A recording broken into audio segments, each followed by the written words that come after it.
کوئی ہر وقت آپ کے سامنے یہی کہتا رہے اور شیخ بڑے برے ہوتے ہیں اور چودھری بڑے لانتی ہوتے ہیں اور رائی بڑے بغیرت ہوتے ہیں، آپ کہیں گے یہ کیسا بد عقل آدمی ہے، بد زبان آدمی ہے؟ اچھے برے تو ہر قوم میں ہوتے ہیں، کنبے اور قبیلے تو شناخت اور پہچان کیوں بٹ صاحب اگر کوئی کہ بٹ سارے ہی ایسے ہوتے ہیں تو بندہ کیا محسوس کرے گا؟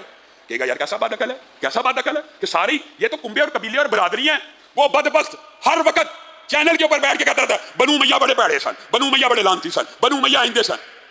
وہ بدبخت بنو امیہ کا خلیفہ راشد عثمان تو بھول گیا، وہ بدبخت ام حبیبہ کو بھول گیا، رسول اللہ کی بیوی ہیں، ایک رسول اللہ کا دماد ہے، لیکن تو سب کو رگیتتا چلا جا رہا ہے۔ ملک میں آئین موجود ہو، قانون موجود ہو، پھر بھی مرزا جہلمی دن رات صحابہ کے خلاف بکواس کرے اور قانون اور آئین حرکت میں نہ آئے تو پاکستان کے مسلمان اس بات کو گوارا نہیں کریں گے۔ آج قانون بن گیا ہے، انشاءاللہ اس قانون کا جو پہلا شکار ہوگا مرزا جہلمی، یہ بات سن لے، یا تو آج کے بعد اس ملک میں گرفتار ہوگا یا ملک سے فرار ہوگا، تیرے خلاف مقدمات کو درج کیا جائے گا۔ اور انتظامیہ کو میں یہ بات کہنا چاہتا ہوں کہ آپ کو کبھی بھی کسی گستاخ کی سہولت کاری نہیں کرنی چاہیے، اداروں کو اس کو پٹا ڈالنا چاہیے، اس کے خلاف مقدمے درج کر کے ہمارے سے انتظامیہ نے وعدہ کر لیا، ایس پی نے وعدہ کر لیا پرچہ درج ہو جائے گا، لیکن اب صرف پرچہ درج نہیں ہونا چاہیے، مزید مقدمات درج نہیں ہونے چاہیے، بلکہ ان مقدمات میں اس کو گرفتار جب بھی بات کرے شیخ بڑے ہی بغیرت ہیں، شیخ بڑے ہی ذلیل ہیں، آپ اس بندے کی اللہ کی حالت کے بارے میں کیا سوچیں گے؟ ایک بندہ جب بھی بات کرے یہی بات کرے وہ جج بڑے ہی بغیرت ہیں، جج بڑے ہی ذلیل ہیں، آپ اس کے بارے میں کیا سوچیں گے؟ حضرات گرامی اگر کسی بھی برادری کو گالی دینا یہ انتہائی چھوٹی حیثیت اور کمی ترین انسان کا کام ہوتا ہے۔ ایک شخص جو ہے وہ ایک عرصہ دراز سے بنو امیہ کو گالیاں دے رہا ہے، اس بات کو سوچے بغیر کہ بنو امیہ میں کتنے بڑے ہیرے پیدا ہوئے۔ حضرات گرامی قدر جناب عبد المطلب نے اپنی بیٹی کو بنو امیہ کے عقد میں دیا، جن کی بیٹی کے گھر سیدنا عثمان کی ولادت ہوئی۔ حضرات گرامی قدر سیدنا ابو سفیان جو تھے ان کی دختر مبارک حضرت رسول اللہ کے گھر میں موجود تھی جو بنو امیہ سے تھی۔ حضرات گرامی قدر میمونہ بنت الحارث کی بہن قرینہ الصغریٰ جو تھی وہ سیدنا امیر معاویہ کے نکاح میں تھی جو کہ بنو امیہ سے تھے۔ حضرات گرامی قدر حضرت رسول اللہ نے اپنی لخت جگر سیدہ ام کلثوم کو اور سیدہ رقیہ کو سیدنا ذوالنورین سے بیعت دیا جو بنو امیہ سے تھے۔ حضرات گرامی قدر سیدنا علی المرتضیٰ کی اپنی بیٹی رملہ کا نکاح بنو امیہ کے اندر ہوا۔ تو کیا بکواس کرتا رہتا ہے؟ وہ گھرانہ جس میں عبد المطلب نے اپنی بیٹی کو دیا، وہ گھرانہ جس میں رسول اللہ نے اپنی دو بیٹیوں کو دیا، وہ گھرانہ جس میں رسول اللہ اپنی اہلیہ کو لے کے آئے، وہ گھرانہ جس میں سیدنا علی المرتضیٰ کی اپنی بیٹی جناب رملہ کا نکاح ہوا۔ تو اس خاندان کے بارے میں بکواس کرتا ہے بنو امیہ کی ایسی کی تیسی، بنو امیہ بڑے لعنتی تھے، بنو امیہ بڑے ملعون تھے۔ اور ہوش کر، قبائل تو تعارف کے لیے ہیں، تو نے ایک خاندان کو عصبیت اور نفرت کا نشانہ بنایا ہوا ہے، اللہ کو کیا جواب دے گا؟ تو یوم محشر کو بھولا ہوا ہے۔ قبائل تو تعارف کا ذریعہ ہیں، تو نے تعارف کے ذریعے کو تان کا ذریعہ بنا لیا، اور یہ تو جاہلیت کی نشانی ہے۔ اللہ تجھے عقل دے، ہوش کے ناخن دے، ہدایت دے، اور تجھے پرانا مرزا جیلنی بنا دے۔ مسلم کے مقدمے میں امام مسلم نے صرف احادیث کے اوپر اکتفا نہیں کیا، صحابہ کرام کے اقوال نقل کیے، تابعین کی آپس میں ڈسکشن نقل کی، جھوٹے راویوں کی جو کارستانی ہیں وہ بیان کی، جو راوی مدلسین تھے ان کو ایڈریس کیا، جو ضعیف راوی تھے ان کو ایڈریس کیا، جو اختلاط کا شکار ہو گئے تھے، بڑھاپے میں حافظہ کمزور ہو گیا یا وہ احادیث کو مکس کر جایا کرتے تھے، یہ تمام ٹاپکس انہوں نے تفصیل کے ساتھ ڈسکس کیا۔ اور آپ دیکھیں کہ امام مسلم کی پرائورٹی دیکھیں کہ انہوں نے مسلم کا جو مقدمہ ہے نا اس کا آغاز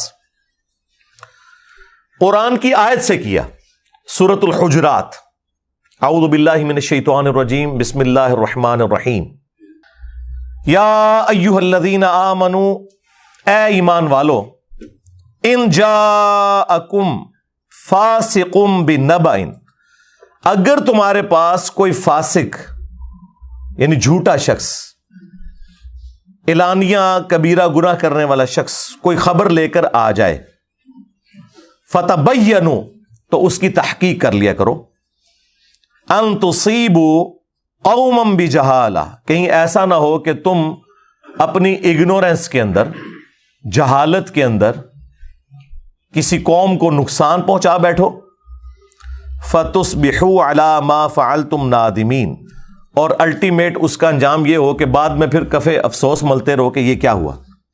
یہ اسپیسیفکلی ولید ابن عقبہ کے بارے میں نازل ہوئی تھی یہ آیت کہ اس نے ایک غلط خبر دے دی تھی کسی قبیلے سے متعلق کہ وہ اطاعت اختیار کرنے کے اعتبار سے وائلنس کر رہے ہیں اور انہوں نے بغاوت کر دی ہے۔ اللہ کے مبعوث صلی اللہ علیہ وآلہ وسلم کو اللہ تعالیٰ نے وحی کے ذریعے بتا دیا، ادروائز نبی الاسلام نے تو لشکر روانہ کر دیا تھا۔ تو یہ اسپیسیفکلی اس سے متعلق نازل ہوئی کہ اگر کوئی فاسق خبر لے کر آئے، اور یہ فاسق اسے کہا جا رہا تھا جو صحابی تھا، مسلمان تھا، کلمہ گو تھا، لیکن طلقاء میں سے تھا، فتح مکہ پہ جن لوگوں کو معافیاں دی گئیں ان میں سے ایک تھا یہ۔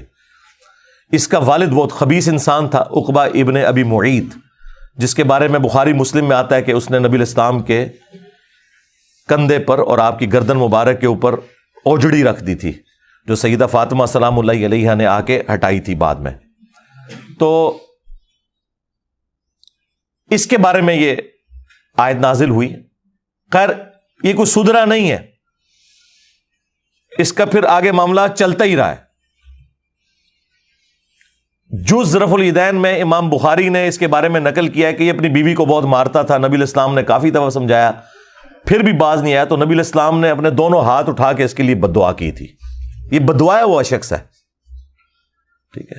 امام بخاری اس روایت کو جز رفع الیدین میں اس ثبوت میں لے کے آئے کہ ہاتھ اٹھانا جو ہے یہ جائز ہے۔ اچھا، وہ ہاتھ اٹھانے میں رفع الیدین والی روایتیں بھی لے کے آتے ہیں، اور جس موقع پہ نبی علیہ السلام نے کوئی ہاتھ اٹھا کے دعا کی ہے نا، اس کو بھی لے کے آئے۔ مثلاً جو مسلم شریف میں اوپر تلے کئی احادیث ہیں کہ بقیع غرقد قبرستان میں نبی علیہ السلام نے ہاتھ اٹھا کے 3 دفعہ دعا کی تھی، جو بقیع کے دفن شدہ لوگ ہیں ان کے لیے۔ تو یہ روایت بھی مسلم شریف والی جز رفع الیدین میں امام بخاری لے کے آئے ہیں ہاتھ اٹھانے کے ثبوت میں۔ رفع الیدین والی تو الگ سے لے کے آئے ہیں، اس طرح ہاتھ اٹھانے والی بھی لے کے آئے ہیں۔ بیسیکلی انہوں نے حنفیوں کا رد کرنا تھا کہ ہاتھ اٹھانا جو ہے نبی علیہ السلام کی سنت ہے۔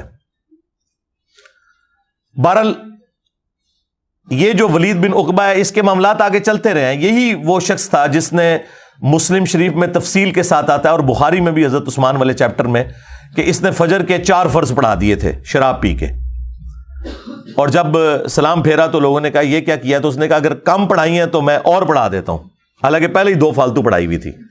پھر لوگ قریب آئے، انہوں نے قریب سے سونگا تو پتا چلا کہ اس کے تو منہ سے بدبو آ رہی ہے اس کی شراب کی، تو ظاہر ہے کہ پھر لوگ سیکھ پا ہو گئے، کچھ عرصے سے برداشت کر رہے تھے۔ حضرت عثمان نے اسے گورنر لگایا ہوا تھا، ان کا یہ رشتے میں بھائی بھی لگتا تھا۔ تو دیکھیں کہاں تک بات گئی ہے، یعنی اس نے اپنی اصلاح کوئی نہیں کی۔ حضرت عثمان کا دور آ گیا اور کرتوت اس کے دیکھ لیں، کہاں فتح مکہ پہ مسلمان ہوا اور کہاں یہ چلتے چلتے یہ ساری صورتحال۔ پھر حضرت عثمان کو لوگوں نے خط لکھا اور کہا کہ یہ اپنا تحفہ واپس لے لیں، ہم نے ابو موسیٰ اشعری کو کوفے کا گورنر لگا دیا ہے۔ یعنی خلیفۃ المسلمین سے پوچھے بغیر ہی انہوں نے اتنا بڑا ڈیسیژن کیا، یہ اس زمانے میں سوچنا بھی امپاسبل تھا۔ تو اسی لیے جو تاریخ دان ہیں، محدثین ہیں، وہ کہتے ہیں یہ پہلا موقع تھا جب حضرت عثمان کی رٹ کمزور ہو گئی کہ ان کے گورنر کو لوگوں نے ہٹا کے اپنی مرضی سے گورنر لگا لیا۔ اب جب وہ یہ واپس پہنچا ادھر مدینہ شریف، تو بخاری میں موجود ہے، مسلم میں ذرا تفصیل کے ساتھ ہے، تو لوگوں نے باتیں کرنی شروع کر دی کہ اے ان تے پر آئے تکاں گے ہونے نو کوڑے لگ دین کے نہیں۔ لیکن وہ تو حضرت عثمان تھے نا، وہ کیسے دین کے معاملے میں کوئی کمپرومائز کر سکتے تھے؟ تو حضرت عثمان نے کہا میں کوئی لحاظ نہیں کروں گا۔ سیدنا علی چونکہ چیف جسٹس تھے اس وقت، تو حضرت علی کو کہا کہ ٹھیک ہے، اس کے اوپر جو مقدمہ بنتا ہے وہ کریں اور سزا دیں، اسے کوڑے لگائیں۔ نبی علیہ السلام تو 40 کوڑے لگوایا کرتے تھے، حضرت ابوبکر بھی 40 لگواتے تھے، لیکن حضرت عمر کے دور میں شراب نوشی عام ہو گئی تھی، کیونکہ یاشیاں لگ گئیں، وظیفے ہو گئے، تو پھر لوگ زیادہ شراب پینا شروع ہو گئے۔ اے بریلوی دیوبندی اہل حدیث شیعہ دی گل نہیں ہو رہی سرکار، اس زمانے دے بہترین مسلمانہ دی گل ہو رہی ہے۔ تو حضرت عمر نے وہ 80 کوڑے کر دیے کہ 40 نہیں، اب میں 80 لگواؤں گا۔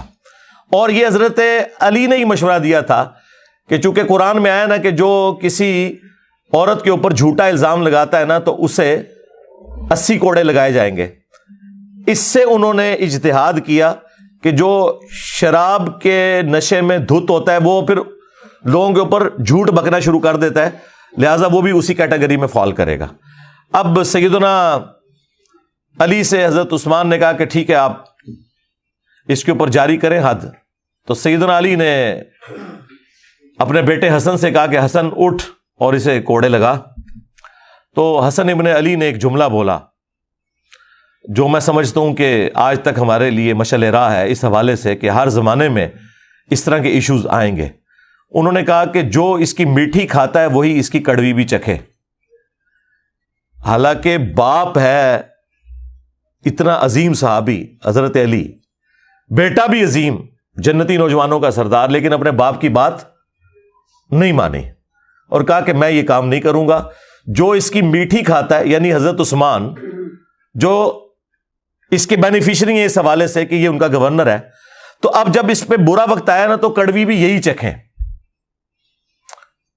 حضرت علی نے اس کے اوپر کوئی ریئیکٹ نہیں کیا، بلکہ اپنے دوسرے بیٹے عبداللہ بن جعفر جو کہ بھتیجا بھی لگتا تھا اور بیٹا بھی، اس لیے کہ حضرت جعفر کی جو وائف تھی اسما بنت امیس، ان کی شہادت کے بعد حضرت ابوبکر نے شادی کر لی تھی ان سے، اور حضرت ابوبکر کی وفات کے بعد اسما بنت امیس سے شادی کر لی تھی حضرت علی نے. اس لیے حضرت علی کے دو بیٹے بڑے لاڈلے ہیں جو ان کی وائف سے ہیں، ایک عبداللہ بن جعفر اور دوسرے محمد بن ابی بکر. بیٹے حضرت ابوبکر کے ہیں لیکن 5 سال کی عمر میں ان کی کفالت میں آگے تھے. تو عبداللہ بن جعفر سے کہا کہ بیٹا اٹھو، تو انہوں نے جب 40 کوڑے لگا لیے تو حضرت علی نے کہا کہ بس. نبی اسلام 40 لگواتے تھے، حضرت ابوبکر 40، حضرت عمر نے 80 کر دیے. مجھے دونوں محبوب ہیں لیکن 40 پہ ہی میں اکتفا کرتا ہوں. ویسے میں ہوتا کہنا حضرت 80 لواؤ انہوں نے. حضرت علی نے وہاں بھی نرمی کا مظاہرہ کیا، اور وہ حضرت حسن اس لیے کہہ رہے تھے کہ یہ بنو امیہ سے ہے، ہم بنو ہاشم سے ہیں، جب کوڑے ہمارے ہاتھوں سے لگیں گے تو ایک نیگیٹو سائیکالوجی ڈیولپ ہو جائے گی ان کے اندر، تو اس لیے انہوں نے انکار کیا. بہرحال یہ مجھے ضمناً یاد آ گیا، یہ الگ سے ایک ٹاپک ہے چونکہ اس کے ساتھ جڑا ہوا تھا. اب بعض لوگوں کو اتنی عقیدت ہے ولید بن عقبہ سے کہ وہ حضرت علی، حضرت حسن، حسین، فاطمہ کا تو دفاع نہیں کرتے لیکن اس کا بڑا دفاع کرتے ہیں. تو اس لیے اس سے متعلق جتنی احادیث میں جو اس کی فضائل آئے تھے وہ میں نے کہا میں ساتھ ساتھ آپ کو بیان کر دوں تاکہ اس کا دفاع کرتے ہیں نا. وہ ایون وہ کہتے ہیں کہ یہ جو آیت کے اندر ہے نا فاسق خبر لے کے آئے تو یہ کوئی اور بندہ تھا، حالانکہ سارے مفسرین اسی کو مینشن کر کے آئے ہیں. تو میں نے کہا اگر نہیں ماننا تو میں تمہیں مسلم شریف سے اس کے فضائل بیان کر دیتا ہوں، میں امام بخاری کی جز رفع الیدین سے بیان کر دیتا ہوں صحیح سند کے ساتھ. وہاں تو تمہیں حنفیوں سے لڑنے کے لیے وہ روایت پیش کرنا پڑتی ہے نا کہ حضور نے ہاتھ اٹھا کے بدعا کی تمہارے اس بزرگ کے لیے جس کا تم دفاع کرتے ہو. تو ظاہر ہے کہ وہ ایک خاندان امیہ کی محبت تو انہیں پلا دی گئی ہے نا، جس طرح بنی اسرائیل کو بچھڑے کی محبت پلا دی گئی تھی. ہاں جو اچھے لوگ ہیں، اب جنگ صفین میں کئی ایسے لوگ ہیں جو بنو امیہ سے ہیں اور حضرت علی کے ساتھی تھے، ظاہر ہے ہم انہیں تو برا نہیں سمجھتے. یا نعوذ باللہ من ذالک حضرت عثمان غنی رضی اللہ تعالیٰ عنہ ہو یا عمر بن عبدالعزیز رضی اللہ تعالیٰ عنہ، انہیں تو برا نہیں سمجھتے، نعوذ باللہ. کیوں؟ اپنا ایمان برباد کریں گے. اگرچہ نبی الاسلام نے کیٹاگوریکلی کہا ہے، مجھے لوگ کہتے ہیں نا جی آپ بنو امیہ ذکر کرتے ہیں تو آپ پورے خاندان کو لپیٹے میں لے رہے ہیں، تو نبی الاسلام نے بھی اسی طرح گفتگو کی ہے. المستدرک للحاکم میں موجود ہے، مسند ابی یعلا میں موجود ہے. حضرت ابو ہریرہ کہتے ہیں حضور نے اپنی وفات سے چند دن پہلے خواب دیکھا کہ بنو مروان کے بندر میرے ممبر کے اوپر اچھل کود رہے ہیں. تو حضرت ابو ہریرہ کہتے ہیں پھر حضور اپنی وفات تک مسکرائے نہیں ہے کھل کے، اس غم کے سبب کہ میری وفات کے بعد بنو مروان کے بندر میرے ممبر کے اوپر آ جائیں گے. اب مجھے بتائیں بنو مروان سارے کا سارے ہی بندر تھا، لیکن حضور نے تو کیٹاگوریکلی کہا. حالانکہ مروان کی اولاد میں بڑے بڑے نیک لوگ ہیں. خود عمر بن عبدالعزیز، مروان کے 2 ڈومیننٹ بیٹے تھے، عبد الملک اور عبد العزیز. عبد الملک کے 4 بیٹے خلیفہ بنے ہیں، ولید بن عبد الملک، سلیمان بن عبد الملک، اور بیچ میں عمر بن عبدالعزیز آ گئے، اور پھر اس کے بعد یزید بن عبد الملک اور ہشام بن عبد الملک. اور اس کی بیٹی جو تھی فاطمہ بنت عبد الملک، وہ بیوی تھی عمر بن عبدالعزیز کی، اور وہ اس وقت مدینے کے گورنر تھے.